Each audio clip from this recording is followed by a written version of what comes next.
அப்ப என்ன தனியா சார்ட்டர்ட் ஃபிளைட்ல கூட்டி போகணுன்றீங்களா? இது ஒரு கேள்வியா? அது கேள்வி.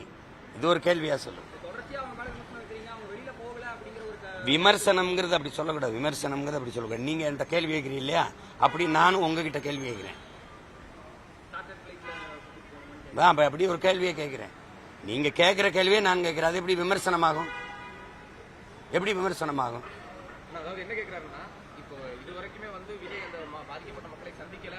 அது அவர் விருப்பம். நீங்க அது அவர் விருப்பம். நீங்க அதை போய் பேசிட்டு கூடாது. நீங்க அதையே பேசிட்டு இருக்கிறீங்க. நான் அதை அறிவு இருக்கிறேன். அதை பேசுறத அறிவு இருக்கிறேன். அதை தாண்டி அரசியல் இருக்குங்க. அது இல்ல. நீங்க தூத்துக்குடி துப்பாக்கி சூட பத்தி இது இவ்வளவு காலம் யாரா பேசிட்டு இருந்தீங்களா?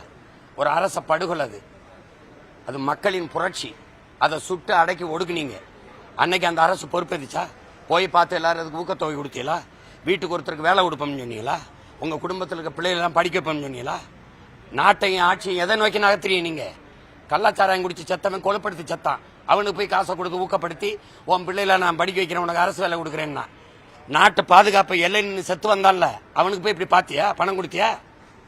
அவன் குடும்பத்துக்கு வீட்டுக்கு ஒருத்தருக்கு வேலை கொடுக்கணும்னு சொன்னியா? அப்புறம் ஒரு நடிகரை பார்க்க போய் நெரிசல சித்தத்துக்கு இவ்வளவு 35 லட்சம் கொடுக்குற, வேலை கொடுக்குறேன்ற, மாசம் 5000 கொடுக்குறேன்ற, அதையே 1.5 மாசமா பேசிட்டு இருக்கியப்பா. விவசாயி வீதியில் நின்று கண்ணீரோட நின்று விளைய வச்சு அந்த நெல்லெல்லாம் வீணாகதே. எனக்கு அவன் பசிக்காக கொண்டு வந்தாங்க. ஊராரின் பசிக்கு தானே உழைச்சு கொண்டாந்தான். அதை பத்தி கவலைப்பட மாட்டா, பேசவே மாட்டா.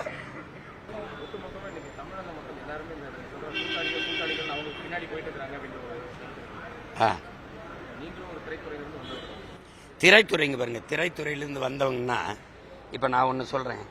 நான் ரசிகனை சந்திச்சேனா மக்களை சந்திச்சேனா?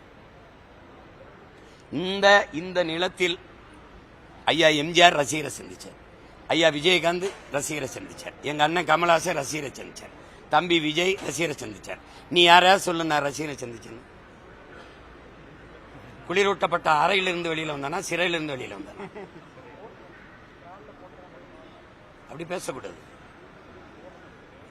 ஒருத்தர் என்னுடைய உன் ரசிகனா கட்சியில் வந்து சேர்ந்த நேரம் சொல்றேன்னா, இனச்சாவில் பிதிக்கி பிரசவிக்கப்பட்ட மகன் நான். அதில் ஒரு ஒப்பிட்டு கூடாது. புரியுதா?